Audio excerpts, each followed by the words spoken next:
Investors and Wall Street need to be upset with Disney over the low quality of content that this company produces.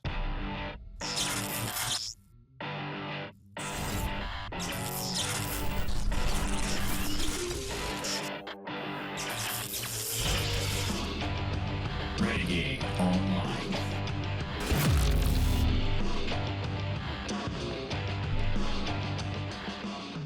Max's case moving forward. This is from THR. U.S. District Judge Consuelo Marshall on Wednesday denied a bid by Disney to dismiss the lawsuit, finding that former company executives who allegedly devised a plan to make it appear that its streaming platform could reach Netflix-like scale may have, quote, engaged in deceptive conduct. Oh. We are deviating, folks, because this is a Valiant Renegade story. Oh, big time. And this is why when these things come in during the week, 47 different things going. Jonas Campbell calls me today, and I didn't mean, Jonas, if you're listening, I'm sorry. I didn't mean to sound like a on the phone. I had 37 things going wrong while I was trying to get things done for clients, and it was all technology issues with the website that we have to use. And I was just flustered. And he called me right in the middle of it. But I picked up because it was you. Yeah, let's cover this one. 4:47 p.m. This would be Pacific time. So this would be almost 7 o'clock my time. So this came out about an hour and a half ago. Let's go through this. We got to go through this. Here we go. A little bit of a late-breaking story here, but we got to do our jobs here on Valiant Renegade. Disney's multi-billion-dollar streaming decisions may be unearthed in a court battle against investors. Let's frickin' go. A judge declined to dismiss a lawsuit from investors who claimed former CEO Bob Chapek aimed to hide Disney Plus costs and make forecasts that it would be profitable by 2024. Now, right off the bat, you guys know, and I've said this many times, that my opinion of, having watched Disney go through this the last several years, Bob Chapek, without a doubt, caught a lot of absolute holy hell that he shouldn't have caught because of all the time bombs left behind by Bob Iger. And Bob Iger was the one that put Disney into the streaming wars. Bob Iger's the one that decided to launch Disney Plus. Bob Iger's the one that wanted to put Disney down this road. Bob Chapek just happened to be a very conveniently timed scapegoat for the stuff that went wrong. Now, I'm not trying to say that Bob Chapek is absolved of all sin and decision-making. I'm not trying to say that Bob Chapek didn't make a mistake or several mistakes. We're all human beings. We all do. But the pressure that was put on the Walt Disney Company, in my opinion, watching this for years, the pressure that was put on the Walt Disney Company was because Iger decided to go down this path. And it wasn't Chapek's idea to send all of the Disney studios into an absolute tizzy to start pumping out scores of hyper-expensive content for Disney Plus. In 2019, Bob Chapek was running the parks. In 2018, in 2017, in 2016, when Iger was putting all of this together, Iger was in charge of Disney. Chapek was running the parks, just like Josh D'Amaro is now, okay? Be very, very clear on that. That's where he came. He came up through the parks. Bob Iger, even after Chapek took over, remember? Who was in charge of the studios? Who was Alan Bergman and Dana Walden and all those people? Who were they answering to on the creative side and the studio side? Even when Chapek had assumed control, they were still answering to Bob Iger. Remember, this was put out there by CNBC, confirmed by CNBC. We know who was still in charge. So let's read. Now that we've set this up correctly. A federal judge has advanced a lawsuit against Disney from investors who claim that they were misled about the extent of the entertainment giant's losses stemming from its lofty subscriber growth and profitability targets in the era of ousted CEO Bob Chapek. Which part of that era was it? Was it part of the era in the first year that Chapek was CEO when Bob Iger appointed himself and remained as co-CEO in 2020 when COVID hit? Or was that in 2021 when Bob Iger was still the chairman of the board, Bob Chapek's boss, and was still basically running the studio system for television and film production? Or was it, as Bob Iger himself said in an interview on television, was it during his 11-month interruption at Disney? The only 11 months that Bob Chapek actually had to himself without Iger there. So we're saying it was all in those 11 months from January 1st of 2022 to November 20th of 2022 when Bob Chapek screwed all this up? Right. Okay. Let's just make sure that we're on the same page here as what has been reported publicly in the trades for the last couple of years. Okay. I want this to go forward because if Chapek gets to be called as a witness, there's going to be a lot of that comes out. U.S. District Judge Consuelo Marshall on Wednesday denied a bid by Disney, which happens a lot lately. They seem to really try to press to get cases dismissed, Gina Carano, and fail at it. Finding that former company executives who allegedly devised a plan to make it appear that its streaming platform could reach Netflix-like scale may have, quote, engaged in deceptive conduct. Okay. The complaint alleged that Chapek aimed to hide Disney Plus costs and make forecasts that it would be profitable by 2024, believable by overhauling the executive leadership structure and airing certain shows meant to be streaming originals on legacy TV networks to conceal losses amid slowing subscriber growth. We've talked about that before, right? Where there were some shows that may have been going to linear that then were moved to Disney Plus, some shows that were maybe initially produced exclusively for Disney Plus and then shifted them back to linear. You got to remember, a lot of these shows, the problem was, and this is what, again, how many times do we talk about how Wall Street, the analysts and the investors, they honestly don't understand at all how the sausage is made? And we're probably going to find out. This is probably why Disney wants to get it dismissed, right? This is one of the big reasons. We're going to find a lot of the problems, a lot of the stuff was greenlit, that was put into motion, with a few exceptions, granted, it was put into motion by Iger, not Chapek. What they're talking about here is when Chapek brought in Kareem Daniel in 2021 and 2022, and changed the model of how things were distributed. And the creatives didn't like it, and that's why they ran Bob Chapek off. That was one of the big reasons. Chapek had very little time to himself. Like I said, 11 months. And they're putting all this on him. Seems a little suspicious to me. The lawsuit filed in 23 detailed Disney's pivot to prioritizing streaming amid the pandemic, when everybody was. And to remind folks, this wasn't just a Disney issue.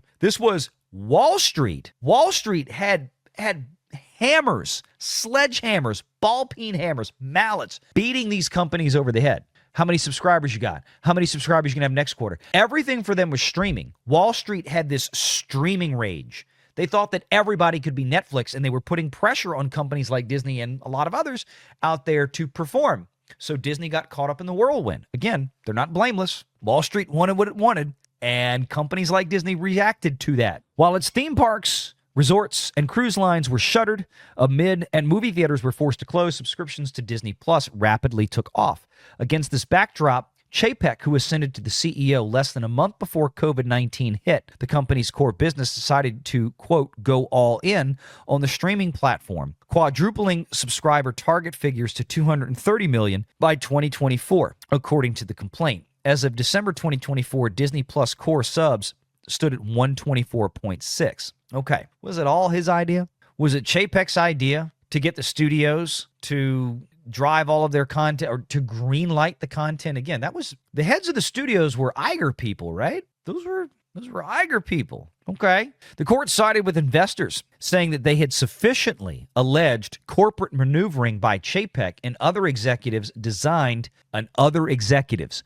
Who were the other executives? Who else would have been there at the time? Can we name the other executives? I love how Iger's name is strangely kept out of there are, and I know they named several people in the lawsuit. I think Iger was among them just by default as being the chairman, current CEO. But this could be interesting. The court sided with investors that they sufficiently alleged corporate maneuvering by Chapek and other executives designed to achieve short-term quarterly subscriber growth and hide runaway costs. It pointed to the reorganization of Disney's media and entertainment operations, allegedly intended by Chapek and his lieutenant Kareem Daniel for them to assume creative control of all content. I don't remember them assuming creative control, per se. I do remember them, assuming distribution control. They centralized distribution and commercialization activities into the DMED arm, Disney Media and Entertainment Distribution, which essentially became responsible for the monetization of all content globally. Chapek told investors that the move was designed to help Disney make better platform distribution decisions with consumer preference in mind and to better monetize original content. The reorganization may have been aimed at boosting Disney Plus subscriber growth by stripping studio executives of the authority to decide how to distribute their TV shows and films and diverting exclusive content to its streaming platform, the court concluded. This included sending Pixar's big-budget animated films, including Soul, Turning Red, and Luca, directly to Disney Plus rather than movie theaters. Other moves challenged in the lawsuit include shortening the theatrical windows to 45 days rather than the customary 90 days and bypassing the lucrative premium home entertainment window. Now, let me stop right there because I do need to tear that apart. There's a number of moving pieces to this, but it's important. First of all, Soul, Turning Red, and Luca. There was no guarantee that any of these films would have done very well at the box office. In fact, nothing at that point at the box office was doing particularly well. So the argument is going to have to be to prove by comparative nature what else in the box office performed admirably at the time that these films were supposed to come out. Many of them in 2020 and 2021, if not all of them, that would have done well. And then the argument is going to be, well, look at what happened with Lightyear. Look at what happened with Strange World. Disney was making really crappy products at that time. And again, none of the products listed here, Soul, Turning Red, and Luca, by the way, none of those were greenlit by Bob Chapek. Again, these were all Bob Iger things. These were all Alan Bergman things. These things were set into motion long before Chapek got there. And what environment was there in the theater at that point, especially for these kids' films, which I think Soul came out in what? They released that on Disney Plus in 2020, maybe 21. Turning Red and Luca, probably within the next 12 months. Remember, the first thing that Disney put back into theaters was Black Widow and then Shang-Chi. Shang-Chi didn't do all that great. I mean, it was a bad movie, but that was the problem at the time, is that Disney had a lot of crap. They had a lot of garbage that just wasn't invigorating audiences. And Bob Chapek was responsible for zero of that. Now, the other thing about shortening the window, again, legal argument in this case for Bob Chapek and the defense, Disney in this case, is that that's what everybody was doing. Hey, we gave it 45 days. Look at what Warner Brothers did. Holy Jason Kilar, day and date release, HBO Max and theaters. Not even 17 days, not 30 days, not 45, not 90, 0 days. Killed Warner Brothers. Disney's argument is we did 45 at least, right? Again, I'm playing devil's advocate here because there's some important points here to bring up. A lot of the arguments that are being made here by the plaintiff investors are very valid, but in some cases they are, maybe feel like they're being a little misdirected. And again, it's in my mind, this is proving what I've been saying for years, that I think a lot of people, investors, Wall Street analysts alike, they really don't understand how the sausage is made. And I think this is a big part of the problem. Possibly essential to the allegations, the court said, was spending tens of billions of dollars on new Disney Plus content to attract new subscribers, leveraging the new corporate leadership structure. Chapek set out to, quote, to flood the so-called digital shelves with as much content as possible. Well, that may be. You've cited 3 things from Pixar. You know what's funny enough is not cited so far in this article, or I have to go back and read the lawsuit. It's been a spell because obviously this started in 2023. Who was it that committed to spending on all the original content for Disney Plus in the beginning? The Mandalorian, which was a hit, big hit. There's the only thing they had that was a hit. WandaVision, decent hit. Falcon and the Winter Soldier, not so much. Loki was the high point, season 1, but even that did not compare to what Netflix was doing, even remotely, on an average Friday. And then all the Marvel stuff, all the Marvel Cinematic Universe television stuff, that was put into motion long before Bob Chapek took over. That was all greenlit way before. Those were all decisions that at the very least were signed off on by Iger. That's what cost the money. Disney Plus licensing content effectively from Pixar? You know, okay, we'll pay Pixar out of Disney Plus's pocket. So you take all the Marvel shows and the Star Wars shows that have been farted out, you're talking about billions and billions and billions of dollars. Not a couple of things from Pixar that Chapek shuffled to Disney Plus from the theaters. Ugh. Again, I want to go back and read this lawsuit. I'm sure there's a little bit more to it, but just going by what's written here in the Hollywood Reporter. Okay. Several former Disney employees have backed the allegations in the case. A confidential witness who served as a senior executive for Disney streaming arm from 19 to 21, that would have been under Iger, told the court she was under constant pressure to meet unreasonable targets and that Chapek directed studios to produce as much content as you can under the belief that, quote, the game will be won by whoever has the most content. That seems like that quote may have been taken a little out of context. Another former executive who was in charge of implementing the global roadmap for Disney Plus called that, quote, growth from a subscription perspective was all anyone wanted to hear about. And that's the Wall Street angle. And that's what they wanted to hear about. That's part of the problem. Under Chapek and Daniel, content spend in 21 ballooned to $33 billion, more than $16 billion of which was earmarked for Disney Plus content. By comparison, Netflix had a subscriber base twice the size of D Plus during that period and spent $17 billion. Okay, problem with this. Under Chapek and Daniel, content spend in 21 ballooned to $33 billion. That was not all for Disney Plus. $33 billion, that figure, if I recall correctly, was the entirety of Disney's content spend. That included licensing rights and the production of, for example, live sports on ESPN, whatever was going on Hulu, Disney linear broadcast with all their cable stations, Disney Channel and Disney Plus. It wasn't just streaming. I want to make that very clear because that seems outrageous, and it would be, and it's just not quite accurate, right?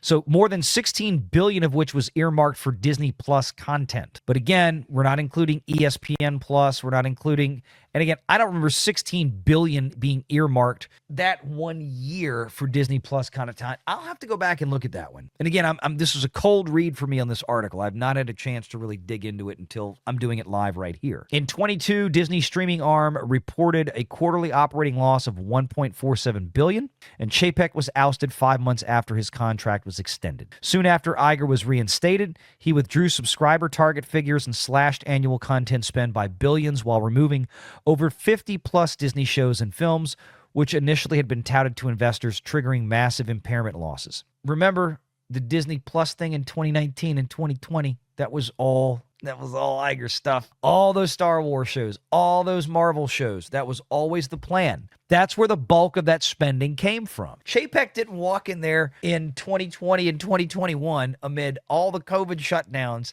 the virtual impossibility to film anything for an extended period of time, and suddenly have 7 Marvel television shows a year later or a year and a half later. All of that was set in motion prior to that. But again, a lot of this was the mistake in thinking that, hey, we can throw spaghetti against the wall and everything will stick. And part of the reason is Disney, Chapek included, and this was part of his mistake, was trusting the creatives. And the creatives at Disney at that time, this was at peak woke. This was at peak suck for Disney. The old guard had gone. They'd been run off by DEI initiatives. They were being replaced by more diverse and more representative people, unfortunately, that many of which just didn't have very good writing and production skills. We wound up with a lot of crap on Disney Plus. Disney has maintained it extensively warned investors about the risks of the strategy centered around streaming, that it changed course when Iger returned.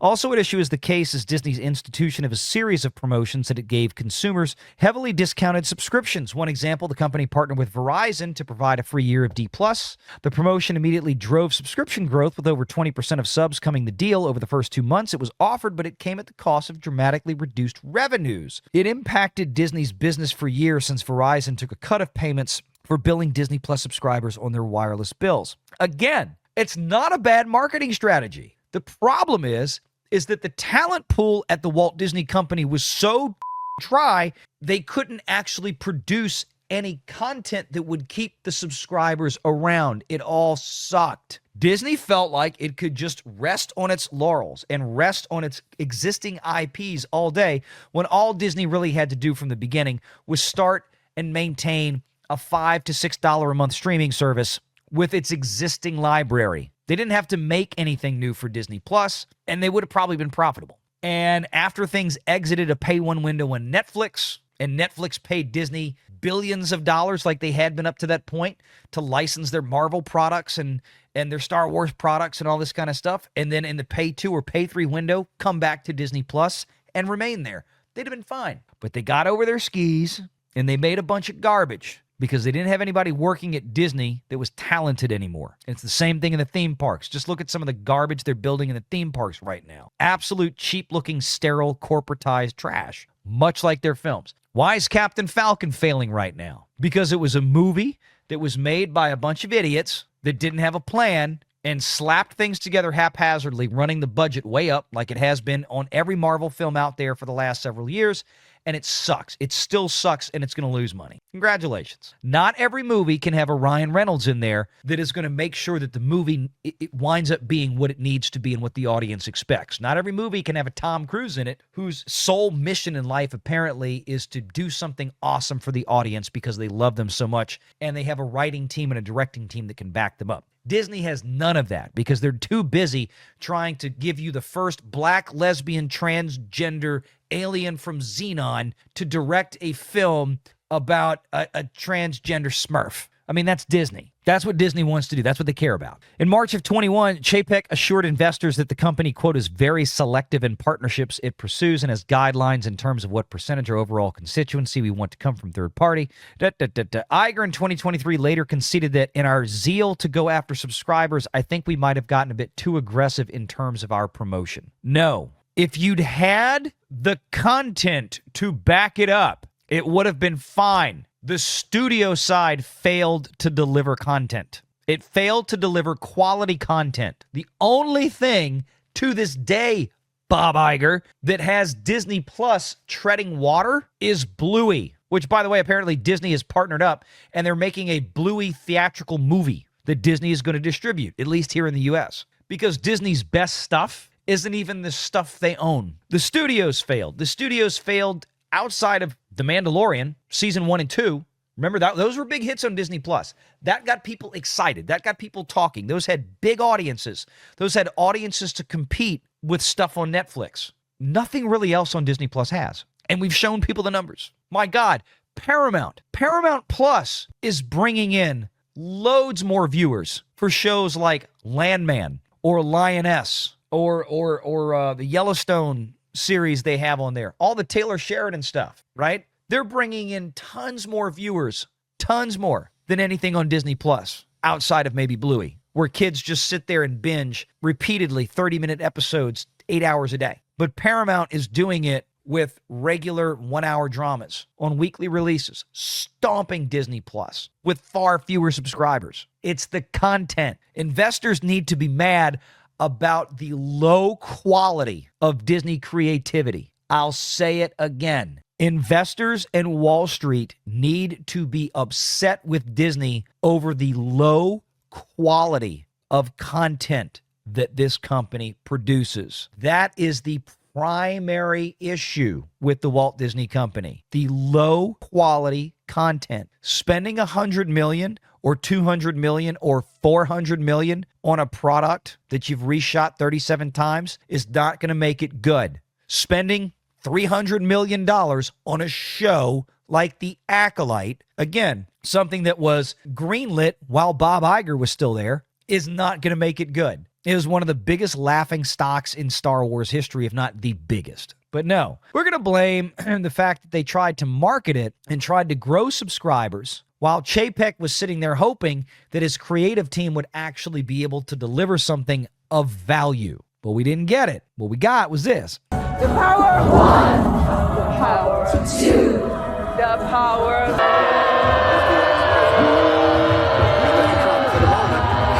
We got that. Again, I'm not trying to hold Bob Chapek blameless. I'm not saying he was perfect. There seems to be, I think maybe in my opinion, a lot of misdirected anger and rage here that maybe these investors and these Wall Street people need a little bit more understanding of and start asking some other questions as well. Now, if Chapek misled people or did something wrong, then the law is the law. That's it. And a court will find one way or the other. I'm just saying he probably shouldn't be the overwhelming prime focus of this. And I feel really, really bad for the next CEO that takes over after Iger the second time, because this right here, it's going to happen to you too. Get ready. Make sure you're subscribed to Valiant Renegade and join us every Sunday at 6 p.m. Eastern for the live show.